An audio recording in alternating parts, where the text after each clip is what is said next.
Right, I've hit record. Hey guys, welcome back to the latest episode of the Growing a Dental Practice podcast. I am your host, Mike Hennon from Patient Boost. In today's episode, I'm joined by Dr. Anne O'Donnell, Clinical Director and owner of Mullingar Dental Centre.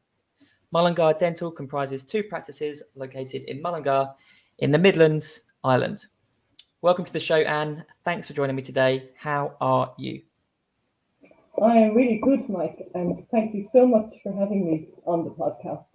It's amazing with technology now that you're in the UK, I'm here in Ireland, and we can share so easily. You know, it's great.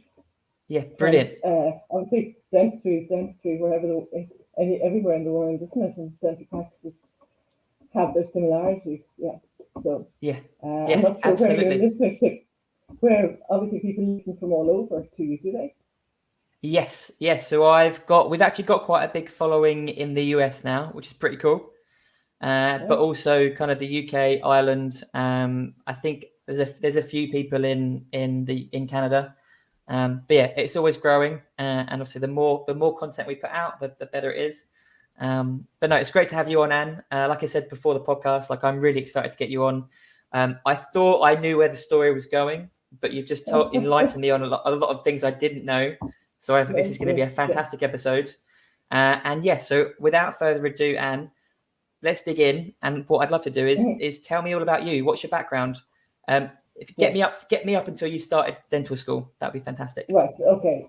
So I suppose I was born into a family business. We had a traditional grocery shop. So I was actually in the shop from age 2.5.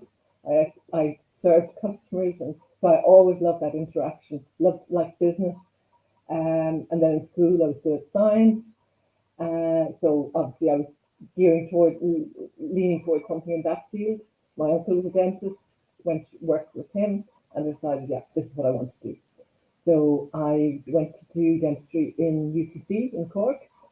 And then when we qualified, we literally finished on Friday, and on Monday, I was in London looking for a job. And on Wednesday, I had my first job. Oh, wow. So, yes. So it was quite a baptism of fire.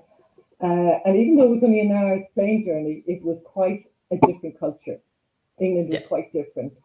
And obviously, I came from dental school to a busy NHS practice. First day, I lived over the practice. I remember on the first Sunday evening, going in to have a look at the surgery, and there was 35 patients booked in the next day. So, and it gets better, Mike, because after 3 weeks, my boss told me that he was going on holidays and leaving me on my own in the practice for 3 weeks, right? So by the time he came back, I had organised to do some work in the old surgery department in a hospital in London. I mean, it was quite a learning curve, but it was a great place to work. And I worked there for 2 years, then came back to Ireland, came and worked for my uncle. And I also did some community dental work. So I've done kind of really everything in the dental field. Then I got married, had 3 children. And when my third baby was born, as you do, I decided it's time to have my own practice. Yeah. So I decided to set up a practice in the next town. So I teamed up with a pharmacist and a medical GP, and we actually we actually planned and built one of the first medical centres, which had a dental practice, pharmacy downstairs, GP, ancillary services. So amazing. It was. Now at that time you couldn't actually advertise. So literally, as a dentist, all we could do was you could put an ad, a tiny ad, in the local newspaper for 6 weeks. That was it. No more. Tiny place. So being in the medical centre did help. But it really was purely word of mouth. So it actually built up quite quickly. And then I was asked, there was another really progressive pharmacy in the town, and they decided they wanted their own medical centre. So they built one, and they offered me a building there, a dental practice there. So at that stage, I had some specialists coming, so I decided to Yeah. split it into specialist and general. And then I suppose, the smiles were expanding at the time, and I'm just yes. gonna stop you there because there is Oh, yes, so sorry. much to unpack. There is so much to unpack, and I want to go back a little bit, and then Right, we'll okay, yeah. we'll jump in because you were on a Right, roll. okay. Yes, sorry, yes, that's forgotten. So there is, like I said, there's a lot to unpack there. So Yes. first of all, can you just so what was it about dentistry that got you hooked? So was it just the shadowing, or was there something else that you liked about dentistry that got you into it? I think it was a mixture of everything. It was, the fact there was science, there was working with your hands. I like working with my hands, working with people, and then there was the business side of it as well, which I suppose some of, like say, medicine wouldn't have offered as much maybe. And yeah, it just really appealed to me. And I suppose the fact that you had a little bit more autonomy. You could do your own thing. You could set up work in various places. Yeah. And that's kind of, yeah. Yeah. Was there any history of dentistry in the family, or were you the first? Well, my uncle was a dentist. Okay. So he worked, yes. Yeah, Sorry, yes. yeah, Sorry, I must have missed that. Yeah. Yes, Okay, fantastic. yeah.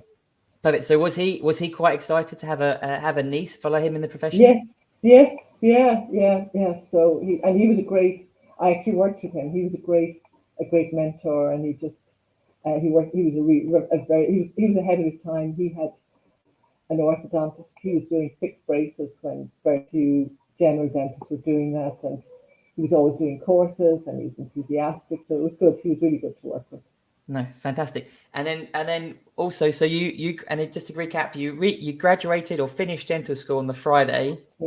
You flew to London on the Saturday or Sunday? Monday. On the Monday. So you flew to London on the Monday, and then by Wednesday you'd found your first associate job. Yes. Yeah. Could that happen today? Do you think would that be impossible today? No, because even I literally then walked down to the GDC and registered. That doesn't happen as quick. That takes much longer, and there's no way you'd get a job as quickly as that, or that you would actually take a job as quickly as that. Yeah. I mean, it really wasn't very sensible. But I suppose we were so excited and so delighted that somebody would actually offer us. But we weren't really thinking, where is this? Is this the practice I want to be in? Is this? That all came later. So I suppose those are the things you learn, and I think probably newer graduates now are more aware of things like that.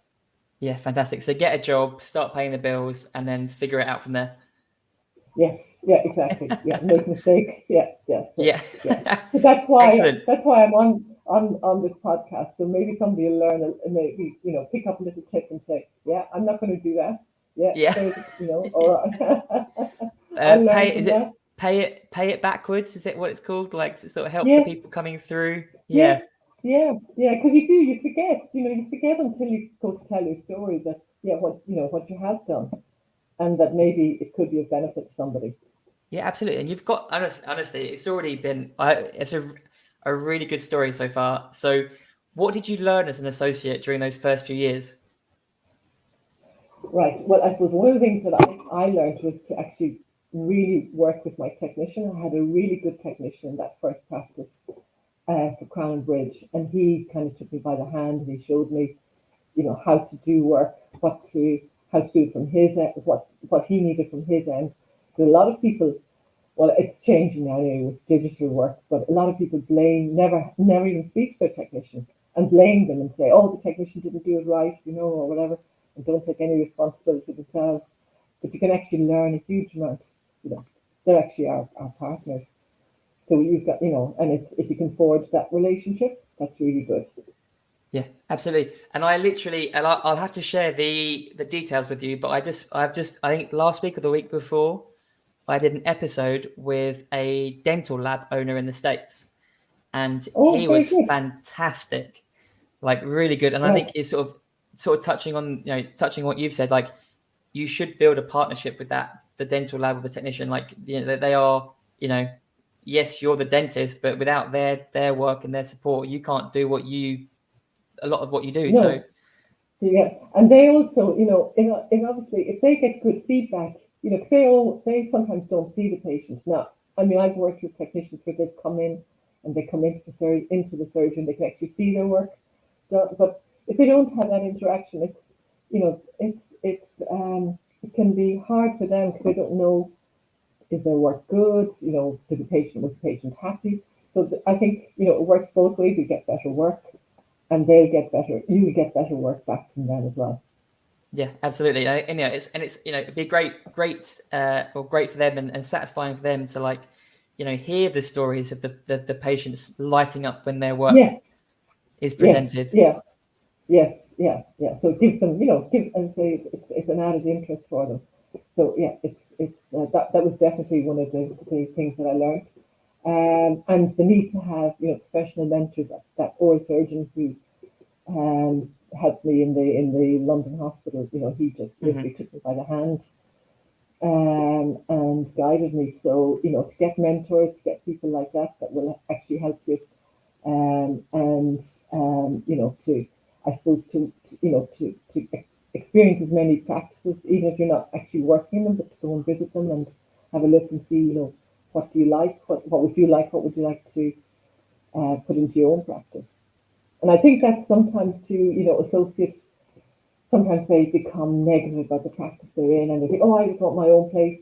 But they haven't really thought about what they don't like about where they are and what would they change and how would they change it, and that's actually something that I'm working on at the moment, is just trying to maybe build a program for dentists who are about to buy or to start.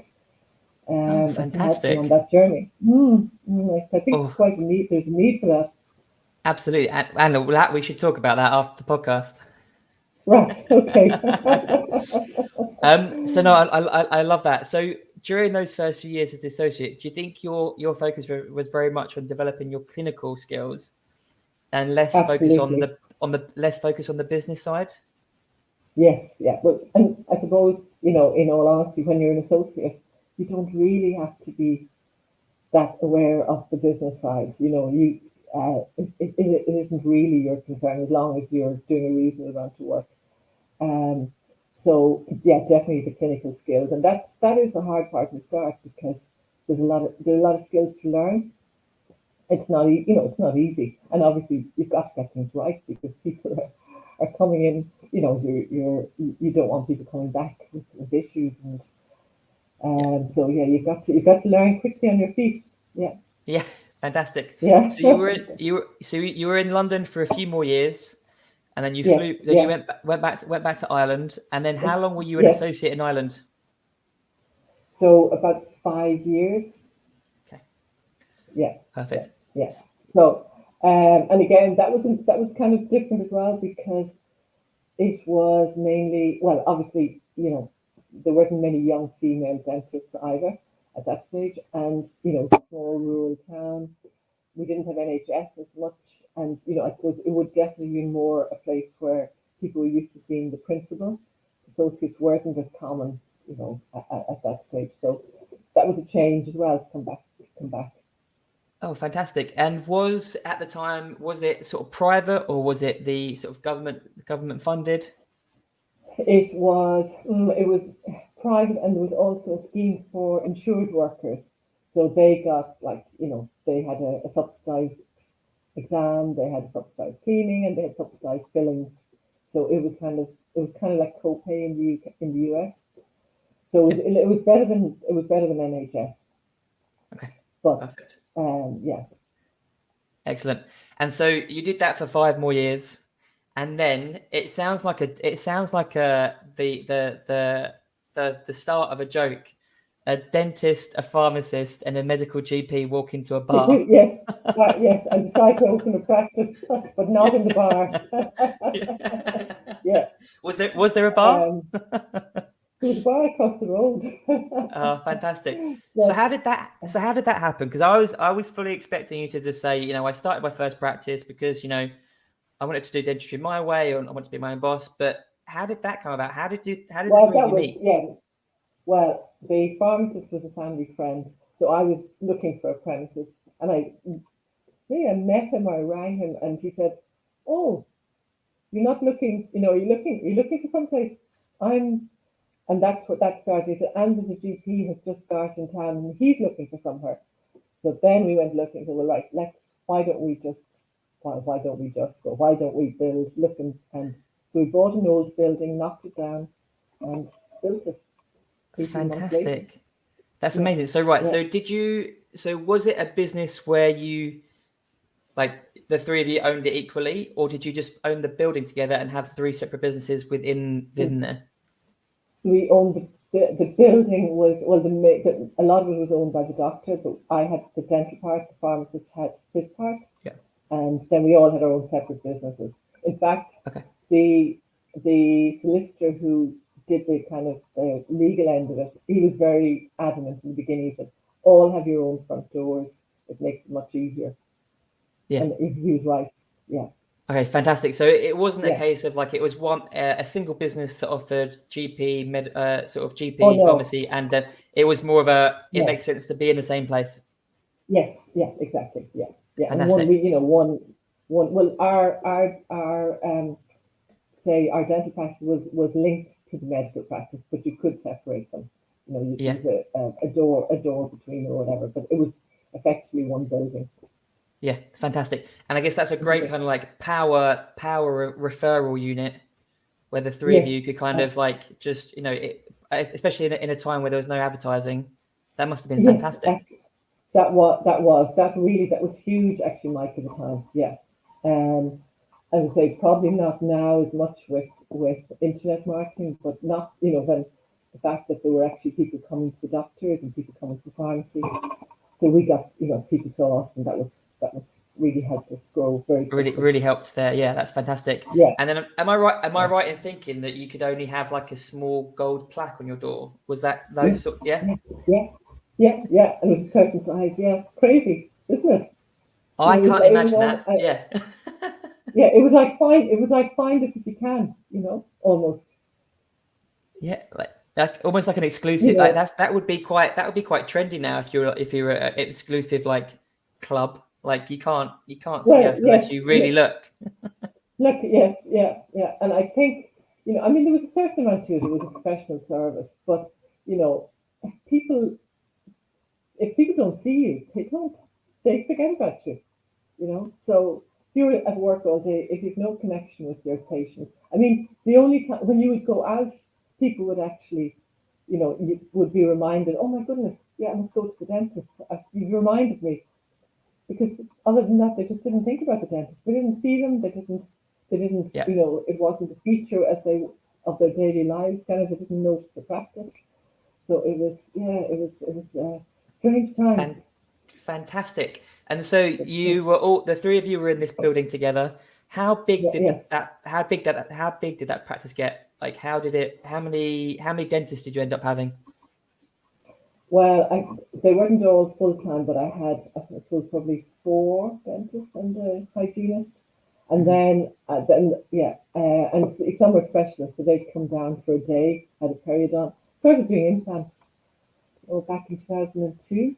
There, so which was, and again with no advertising, and we were busy, but it was a dentist who used to come down from Dublin one day a week, and she placed implants, and fantastic. So that was, I think, yeah. Fantastic. And then how much later did you then? So there was another am I right in thinking there was another pharmacist that wanted to do the same thing? Mm-hmm. Yes, yeah. So, and that was another new build, but I wasn't involved in the building there; I just literally moved into it. So I moved. I had one centre as general and the other as specialist. Fantastic. And how were you nervous about expanding to like a second location? Like, what was your thought process at the time? Well, I suppose the other pharmacy was it was a big chain called Macaulay's that were really high end, and I just thought, right, this is a really good opportunity. So I probably stretched myself a little bit, but anyway, but and I suppose that's I didn't set out to do that. The opportunity came up and I took it. rather than saying I'm going to look for this, and that's how it happened. So yeah, Fantastic. And that's why then when Smiles were starting to buy, I thought, I've done a lot. Am I going to be competing with them for the rest of my career, or will I just see what they're because they were only just starting to buy practices. They had set up a couple of greenfield practices. I contacted him and spoke to Emmett, who's the owner. He said, yeah, and he said, look, I'm looking for a clinical director as well. Would you do that and come on board? So that was kind of an interesting opportunity, and they were just growing. So yeah, that's fantastic. So you sold the first two practices to the group. Yes, yeah. What was that process like? Was it quite straightforward back then, or?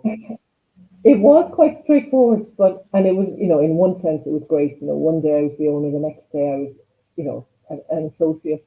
And it was interesting because, you asked how big did it grow? And the first thing that Smiles did was open 8 to 8. So they had two shifts. It was 8 to 2 and 2 to 2. And that's like, why didn't I think of that? Suddenly you have double the capacity almost, Yeah. Yeah. So it was interesting to see how they leveraged everything. Fantastic. And how everything just got done, whatever. So yeah, it was interesting. Yeah. That was certainly an interesting time. Yeah, brilliant. And was it weird going from like owner to associate again, or obviously clinical director, but was it weird like stepping away from the wheel? It to be honest, it was. It was, as I said, it was a little bit of a novelty in the beginning. And then after, and I think particularly because there were some changes to the government schemes, and pricing became a huge issue, and where I suppose I had a good patient base, suddenly, Smiles was starting. I didn't have the same control. I suppose that was the issue, and I think, I suddenly realized, look, you know what? I actually don't want to work like this for the rest of my career. I need to have a bit of control back. So I know even in the UK, a lot of younger dentists now are very, they're selling, or they're tempted to sell, and it is tempting, especially when prices are good. But it's, I think, a bit of a longer picture. I think people really need to look at the asset that they have, and value it and work on it, and not sell the family jewels too early. Yeah, because it's because some of the I think spot on business planning, they get a lot of practices kind of ready for sale. The average price, or the average age, is 42. I mean, somebody's still got 20 years to work. And under somebody else's guidance. So I think the profession is underestimating its own ability. A lot of dentists don't realize, that they can continue, they can actually do it. There are ways to do it. They don't need to hand it over to somebody else. Yeah, absolutely. Like you said, so the average selling age of a dentist is 42. Apparently in the UK. Yeah, well, certainly spot on business planning. Yeah. That is really young. Like you say, like what are they going to do for 20 years? That's a long time to play golf, isn't it? Like. Yes, yeah, and most of them would have maybe a 5-year buyout or whatever, which is fine. So they kind of, year 1 is okay, year 2 is fine. Then by 3 or 4, they're probably saying, "Oh, what am I going to do?" And I'm stuck now. I'm sold. Yeah, absolutely. I guess from we do see it on our side, but just because you own the practice doesn't necessarily mean you have to work in the practice 24/7. Like you can remove yourself from the practice and just run it as a business owner, or only come and go as you please and bring in associates. Like you haven't got to be like on the tools the entire time. No, this is it. I mean, I know there are accountants, there are pharmacists who are running practices here in Ireland, who've bought a couple of practices, which is great. But I'm thinking, they can do it. Why can't dentists do it? Why aren't dentists doing it? Yeah. So is that where you are now then? Are you how often are you working in Mullingar? Like what's your week? Well, at the moment I've probably been, in the last couple of months, I've been doing a little bit more clinically than I actually would, I want to do kind of long term. So my goal now is to get back to about 2 days a week. Okay, perfect. So 2 days clinical. How many days kind of on the business? About 3 days. Perfect. So 3 days. 2-3 days, and then maybe a 2 or 3 day weekend. Yeah. Yeah. Perfect. That sounds like a good. That sounds like a good balance. So you keep yourself in with your dentistry and your skills, but also not burn yourself out. And you're obviously someone that loves kind of the business side of things. So just to touch back on that, then. So you sold to. So what's the group again? Smiles. They're now Bupa. They sold to they Bupa. Got sold to Bupa. So they're part of Bupa now. Yes. Yes. So you then decide to start another practice. So how did that go? Actually you brought to practice. Yes, and that was it had been it was purpose built, say 30 years ago, which was unusual. But it had run down. But the owner had an accident, so he hadn't been working in it that much. But I knew it had potential, so I took that on as I'm going to do what use what I've learned in Smiles as well, and so it's kind of grown 10 times in the 8 years. Fantastic. 9 years. Fantastic. Yeah. So what year did you buy it? 2013. So it's 2013. 9 years. Yeah. Fantastic. And at the time, Sorry, the difference at that stage was that you could have a website. Started using Facebook. I started using somebody who said, do some Facebook Lives, and that really, really helped us so much. We just got so much traction. People knew it. I mean, because nobody else was doing it around us at the time. So I suppose using the two, it was a paper-based practice, but we started using a cloud-based program. So we put up all the old charts. So we did have we had I suppose a contact list, and then working on that, and then using social media, we were able to grow it, grow the patient base, and obviously grow the income. Fantastic. So we now So you brought the practice in 2013. Yes. You were quick. You were an early adopter of social media and some other forms of marketing. Yes. And so you're about to tell me like where you are now. So where did you go? Was it one surgery, one dentist, and now it's a? It was one surgery. Well, there were actually 4 surgeries there, but only one being used. So now we're back. There's actually there's 3 there that we're using, and then in 2014 I actually did some promotion work in some of the local pharmacies just to get known, so that we'd do kind of open days or whatever. And I was in a pharmacy beside a supermarket, and the manager said, "Look, the owners want to talk to you." So there was a hotel upstairs, which has been, guess what, changed into a medical centre. And they said, wow! Do you want to put a dental practice in there? So at that stage, I wasn't sure whether we'd actually move the original one up there, because we had a short lease on the first practice. But even though the hotel was actually built, the conversion took longer. Fire regulations, all the building work. So by the time we moved in there in 2016, the other practice was doing really well. So I said, right, we keep both. We're doing ortho in one, and we were doing some specialist work in the other. So it worked out quite well. Fantastic. So within 3 years, you were back up to 2 practices. Practices, yeah. You don't hang around, do you? No. Always doing something. Fantastic. And so, what was your biggest across both say ownership spells? What's been your biggest challenge? Like, what's the biggest thing or the biggest problem? I suppose it's getting associates and getting associates to stay, that will actually stay long term. That's is probably one of the issues. Because there's a lot of change. There's always upheaval when people change, and there's always it's hard to keep staff and keep. So that's probably, and I think, fingers crossed, I think I actually have that stability just about now. So I've got some people who are living locally and some who are living in Dublin, but they're close. They're committed to the practice now. So I think we're pretty stable now. Fantastic. So attracting the right associate in the first place, but then more importantly, retaining them. Yeah. Yes. Yeah. So Fantastic. I think, you've got to offer them, like, they have to see an opportunity for themselves to actually grow themselves, and to be able to have whatever their specialty is.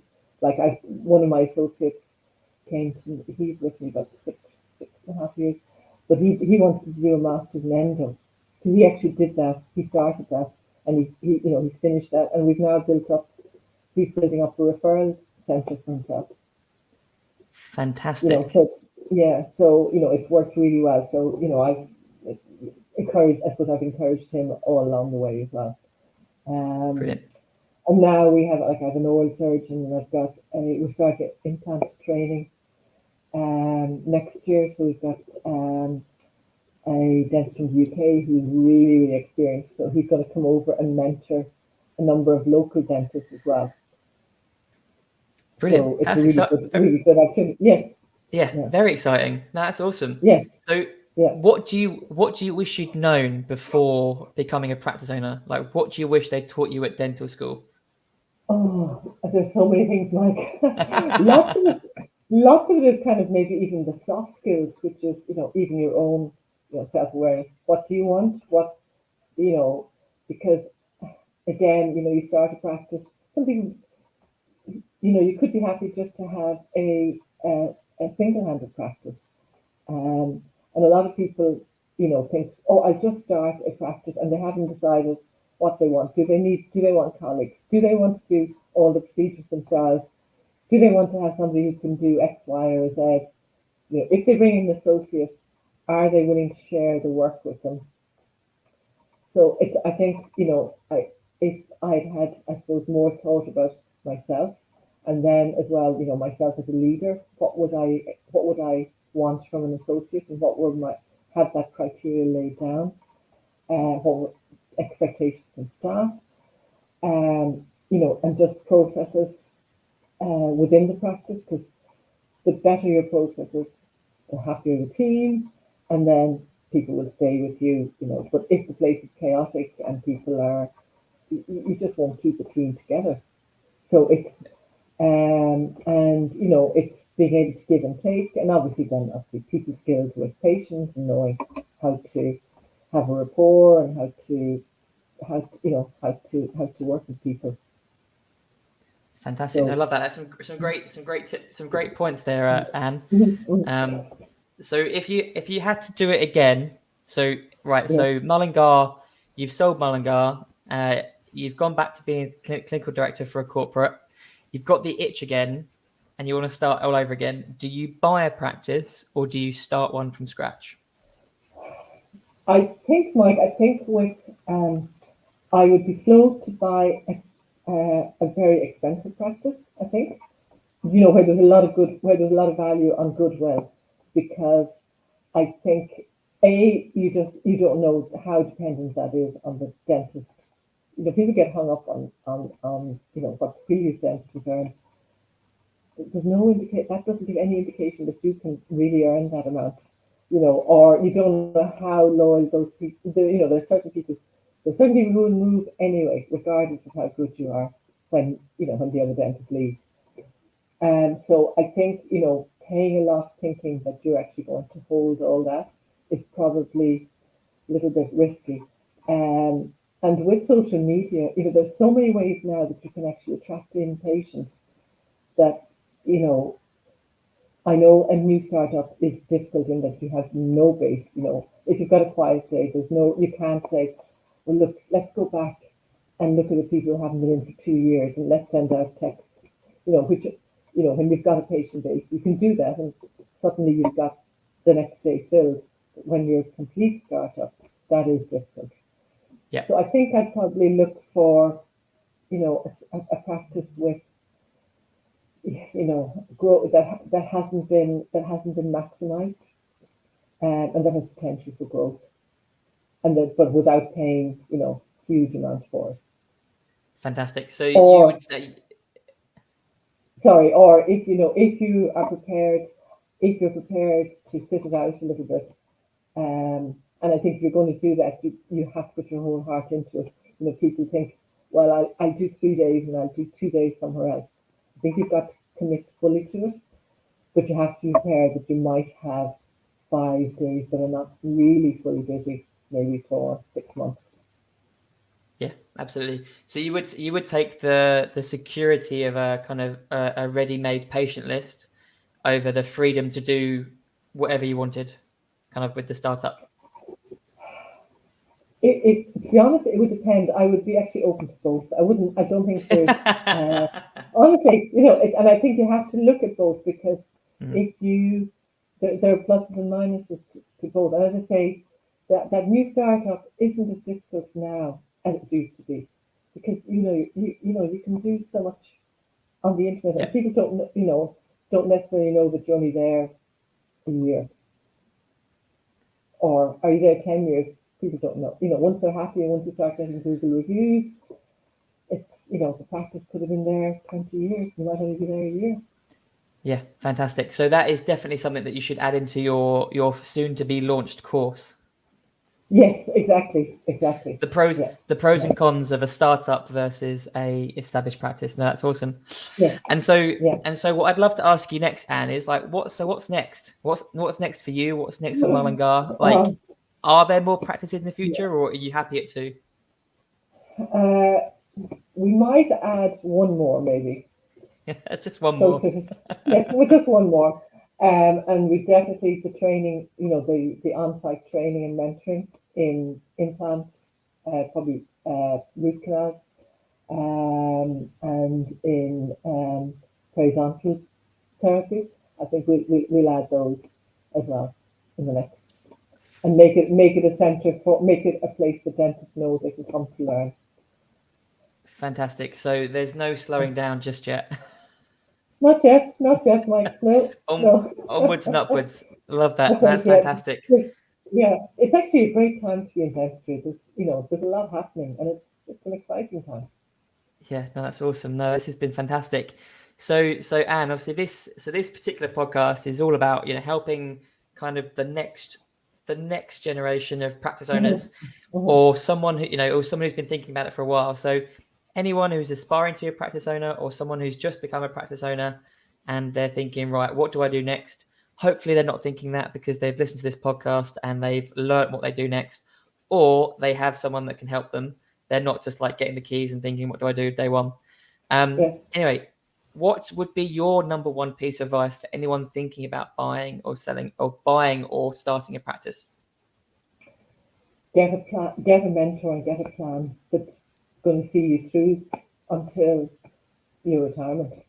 That's your, because as you said, you don't have to work in it necessarily for the next until you retire, but that can be your base. You can branch into so many things, but have that base. Keep it, nurture it. There's lots of potential with a practice. Fantastic. And what are good traits in a mentor, Anne? Like what should you look for? Well, so you need somebody who has probably done it before themselves. Maybe they've made some mistakes, so that you can learn. They can, and they should guide you rather than it's not instruction you. You need guidance, and being somebody that you can actually, and that you can say anything to them, or suggest anything, and they can give you good advice from that. Fantastic. That's awesome. And so finally, if anyone listening is interested in contacting you or reaching out, how can they do so? Okay, so I'm on LinkedIn, and the other one is, the easy one is anne@familydentist.ie. Fantastic. That is a great domain name, by the way. familydentist.ie. Yes. That must. Yes. Yeah. Really good. So that's awesome, man. I'll include those details in the show notes. But honestly, thank you so much for this. I knew this was going to be good, but the fact that you then revealed that there were like these additional practices that you'd owned that I had no idea about was fantastic. Crazy so I woman. think Crazy woman. no, you're not crazy. You're just determined and focused and driven, Yes. and that, you know, I know that you invest in your own growth and stuff, which is awesome. Yes. And the fact that you recognise that, you know, you can't, to grow your practice, you can't be in the chair like 24/7 and or 5 days a week.